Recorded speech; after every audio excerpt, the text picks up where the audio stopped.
বেশিরভাগ মানুষ নিজেকে বঞ্চিত করে তার নিজের বুদ্ধির দোষে। আপনি আজ যেখানে আছেন কাল সেখানে পৌঁছাতে চান, এই মাঝখানের যে গ্যাপটা কিভাবে পূরণ করবেন? সফল মানুষ বলেই যে তার কোনো দিন সমস্যা হয়নি তা কিন্তু কখনো ভেবে নেবেন না। তারা সমস্যার সমাধান করতে শিখে ফেলেছে, তাই তারা নিজেকে ঠিক নিজের জায়গায় পৌঁছেও নিয়ে যেতে পারেছে। নমস্কার, রিয়ালাইজেশন চ্যানেলে সবাইকে অভিনন্দন। আশা করি সবাই খুব ভালো আছেন, খুব ভালো থাকবেন। ভিডিওটি প্লিজ স্কিপ করবেন না, একটু দেখুন। ভালো লাগলে লাইক, শেয়ার, সাবস্ক্রাইব করবেন আর হাইপও করে দেবেন।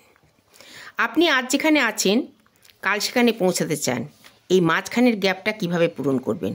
সফল মানুষ বলে যে তার কোনো দিন সমস্যা হয়নি তা কিন্তু নয়, সে তার সমস্যার সমাধান করতে শিখে ফেলেছে।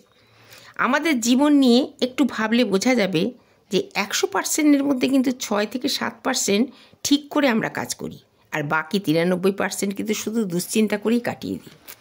বেশিরভাগ মানুষ তার চাগুলো থেকে বঞ্চিত হয় তার নিজের সমস্যার সমাধান করতে না পারার জন্য। সেটা পড়াশোনাই হোক, চাকরি হোক, সংসারের ঝামেলাই হোক, যা খুশি হোক।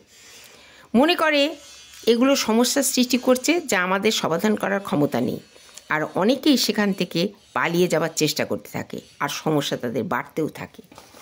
আপনি কিভাবে লক্ষ্যে পৌঁছাবেন সেটা ভাবা, আর এখানেই আপনার ব্রেনের ভূমিকা কতখানি সেটাও কিন্তু বোঝা দরকার।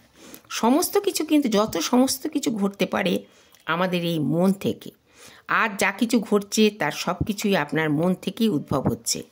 আপনি আজ যা ভাবছেন কাল দেখবেন আপনি তার থেকে আরও কিছু ভালো ভাবতে পারবেন, আর এটাই কিন্তু আমাদের সুযোগ এনে দেয়। ব্যস্ততার পর আমরা যে সময়টা পাই সেটা কাজে লাগানোর চেষ্টা করলেই ভালো হয়। সেখানে আছে আরও কিভাবে ভালো, যেখানে আমি আছি সেখানে আরও কিভাবে ভালো করে থাকা যায় সেটা ভাবা।